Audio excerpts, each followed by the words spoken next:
कृत विद्योषी दर्शनीयोषि पुत्रक यस्मिन् कुले त्वमुत्पन्नः गजस्तत्र न हन्यते गजस्तत्र न हन्यते।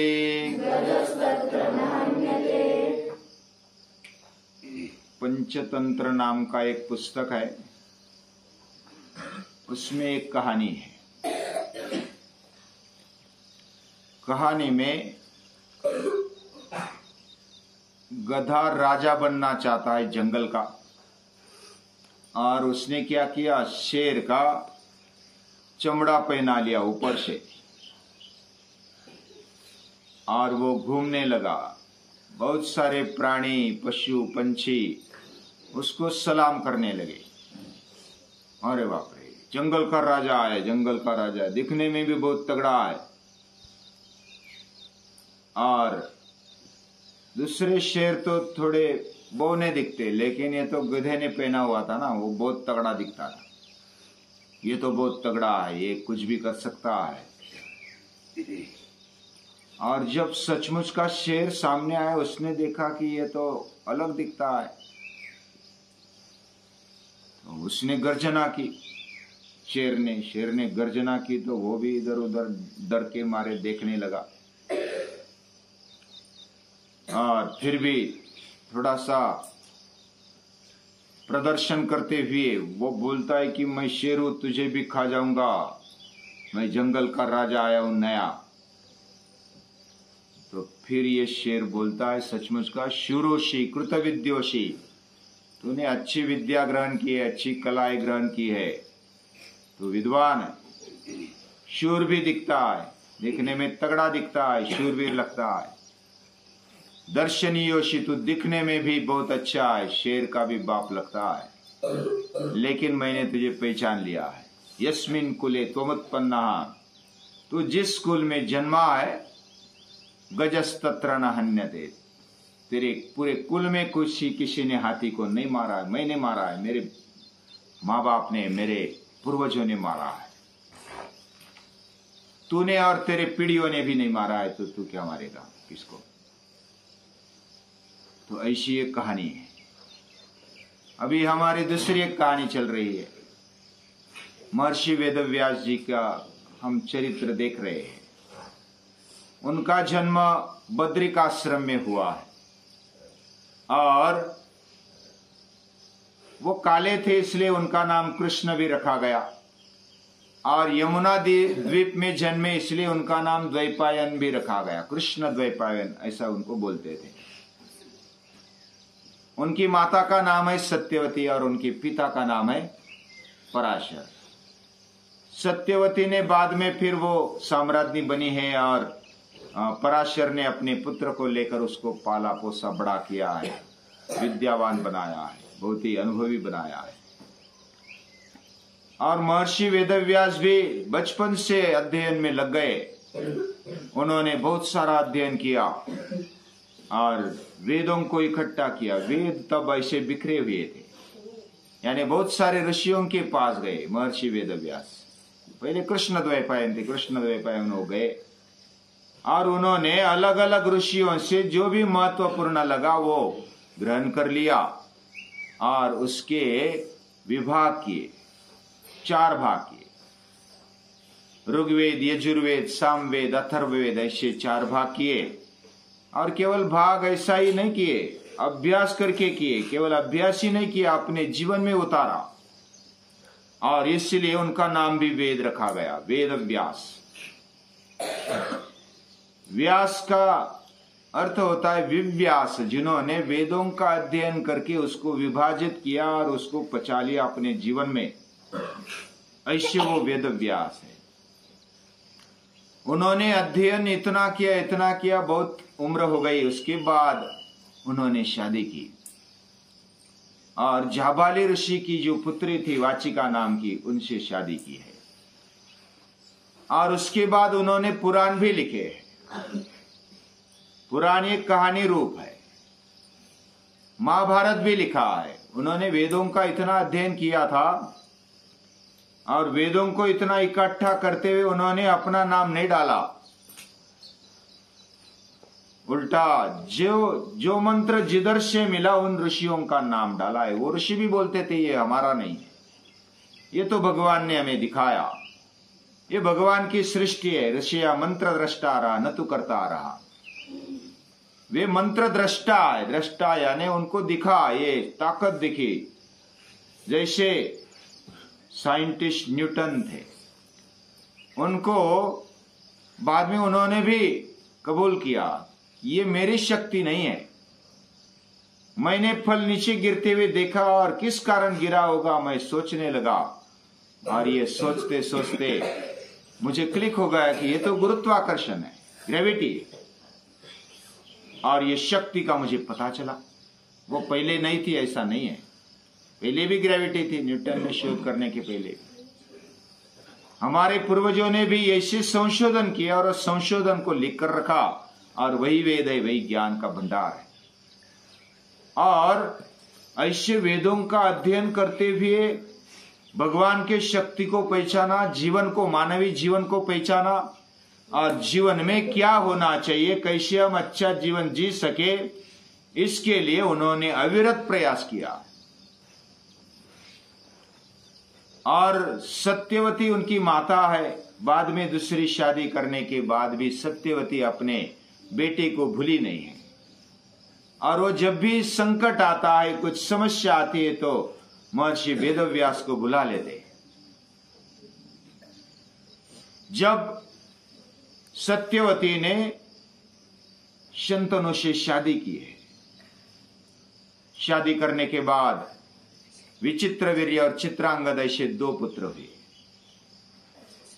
और उसमें भी चित्रांगद जल्दी चल बसे, विचित्रवीर्य भी जल्दी चल बसे। विचित्रवीर्य की 2 पत्नियां थी, अंबिका और अंबालिका। ये कहानी महाभारत में हमने सुनी।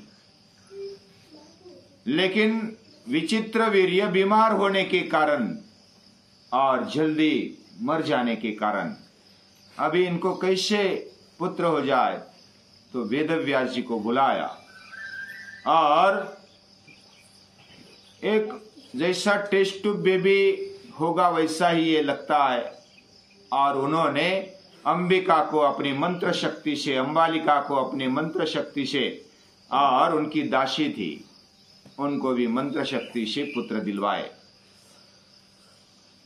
वही धृतराष्ट्र है, पंडु राजा है, और विदुर है, महात्मा विदुर।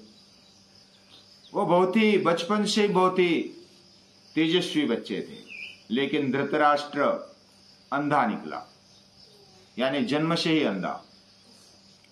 फिर जो पंडु राजा थे वे भी पहले तो अच्छे थे, लेकिन बाद में वो बीमार पड़ गए, उनको पंडु रोग हो गया। तो उस समय जो महर्षि वेदव्यास ने मदद की है अपने माता के लिए, माता के शब्द के वचन के लिए, उन्होंने जो भी किया वो जुड़ी रहे और मानवता से जुड़े रहे, और उनका शब्द, महर्षि वेदव्यास जी का शब्द बहुत ही महत्वपूर्ण था उस समय। यानी उसके बाद जब पांडवों के साथ, और लास्ट तक वो पांडवों के साथ बने रहे, सत्यवती के साथ, उनके कुल के साथ बने रहे। जो भी मार्गदर्शन की आवश्यकता होती थी तो वेदव्यास चले आते थे, बिना बुलाए वो आते थे और मार्गदर्शन करते थे। और उनका एक मान था, सम्मान था। वेदव्यास जी बोलते और किसी को ना कहने की हिम्मत नहीं थी। पांडवों को वनवास में उन्होंने अलग अलग विद्याओं का अध्ययन करने के लिए बोला। इंद्रनील पर्वत पर जाने के लिए अर्जुन को उसी ने बोला था, यानी वेदव्यास जी ने बोला था। पांडवों को, द्रौपदी को पाने के लिए स्वयंवर में जाने के लिए उन्हीं ने सलाह दी थी। 5 पतियों के साथ शादी करने के लिए आशीर्वाद भी और सलाह भी उसी ने दी थी, यानी कि वेदव्यास जी ने दी थी। यह सलाह देना यानी कि वैसे 5 पतियों के साथ एक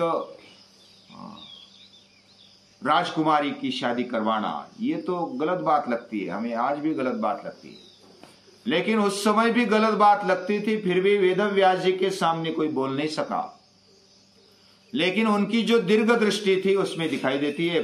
द्रौपदी के कारण 5 पांडव एक साथ बनकर रहे, कृष्ण ने भी उनको सपोर्ट किया। ऐसे अलग अलग तरीके से वेदव्यास जी का प्रभाव दिखाई देता है।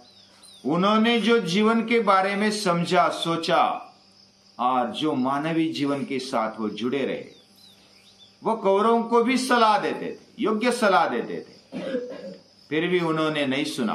धृतराष्ट्र को भी सलाह देते थे और उनके लेखनी में उन्होंने महाभारत में अलग अलग चरित्र दिए। भीष्म पितामह जैसा उत्तुंग ऐसा चरित्र दिया है, कृष्ण का चरित्र उससे भी उत्तुंग है, भीम है, युधिष्ठिर है, अर्जुन है, कर्ण है, और अलग अलग प्रकार के ऐसे चरित्र है, हम इसका अंदाजा भी नहीं लगा सकते। बहुत सारे चरित्र है, 1 लाख श्लोक से भरा हुआ है महाभारत। और ऐसा बोला जाता है भारतः पंचमो वेदः, ये जो महाभारत है ना 5वां वेद है, और उसमें ही गीता आई है। गीता का जो सार हमें मिला है वेदव्यास जी के कारण मिला, ये उनके उपकार है, मानवता पर किए हुए उपकार है।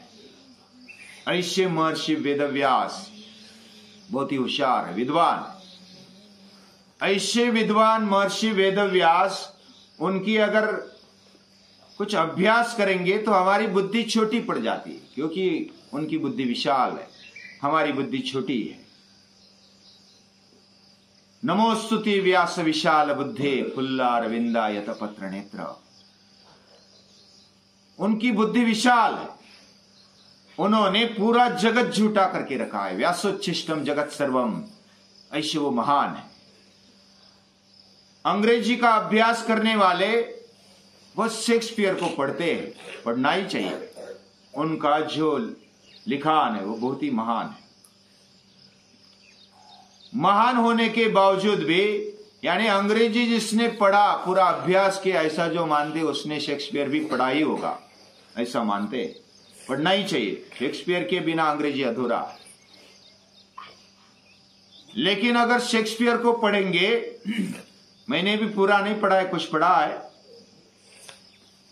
लेकिन पूजनीय दादाजी कहते हैं कि शेक्सपियर ने जो भी अभ्यास किया और जो भी लिखान किया है उसमें बड़प्पन तो है, लेखनी में कमाल है। हम पढ़ते ही दंग रह जाते हैं, लेकिन उन्होंने शोकांतिका लिखी है, यानी उन्होंने अपने लिखान में कभी ऊंचा चरित्र नहीं लिखा। वह संकट आता है तो अधपतित हो जाता है, ऐसे चरित्र उन्होंने लिखे। किंग लियर हो या मैकबेथ, जो भी चरित्र उन्होंने लिखे वो सभी अंत में नियति के शिकार। उनमें कोई ऐसा संकट के समय खड़ा रहने का दम नहीं है, लेकिन वेदव्यास जी की लेखनी ऐसी है, संकट के समय भी अपने वचन पर, अपने प्रतिज्ञा पर डटे रहने की क्षमता रखने वाले बहुत सारे चरित्र महाभारत में दिखाई देते हैं। ये उनके लेखनी का कमाल है। और इतने सारे चरित्रों के बावजूद भी उनमें क्या खामी है, क्या ऊंचा है, क्या अच्छा है, क्या बुरा है, ये सभी लिख कर रखा है। और जीवन में बदलाव, हम नियति के शिकार नहीं है। मानवीय जीवन ऐसा है कि वो बहुत बढ़िया है। हम मानवीय जीवन में अपने आप को ऊंचाई तक ले जा सकते हैं। और कितनी ऊंचाई तक ले जा सकते हैं? नर करनी करे तो नर का नारायण बन जाए, इतनी ऊंचाई तक हम ले जा सकते हैं। ऐसी कमाल उनकी लेखनी में दिखती है। वो सच्चे इतिहासकार है। उन्होंने जो इतिहास लिखा है उसमें कोई खोट दिखाई नहीं देती। जो भी घटा है वो लिखा है। उन्होंने कोई पारितोषिक पाने के लिए या तो सम्मान पाने के लिए नहीं लिखा है।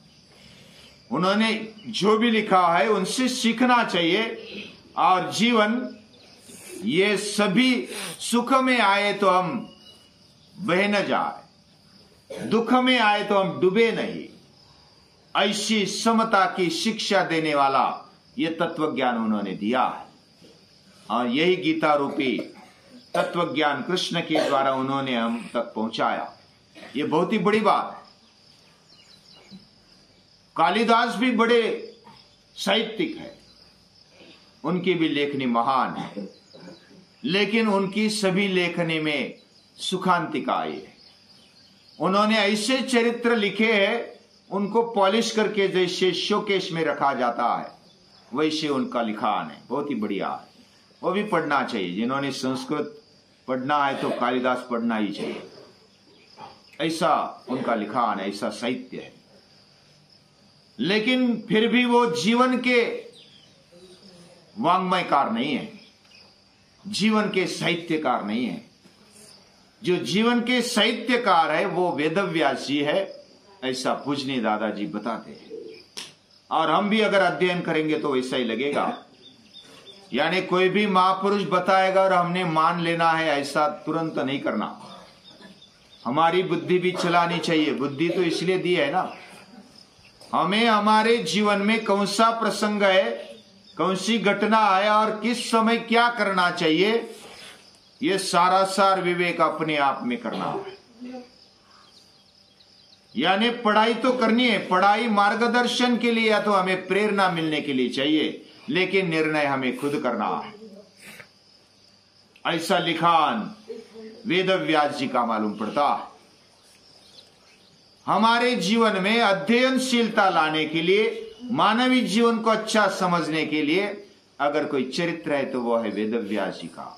उनके वाङ्मय का अध्ययन, उनके जो भी चरित्र है उनका अध्ययन करना चाहिए। उन्होंने जो भी चरित्र हमारे सामने रखे हैं वो भी बहुत ही स्पष्टता से रखे हैं।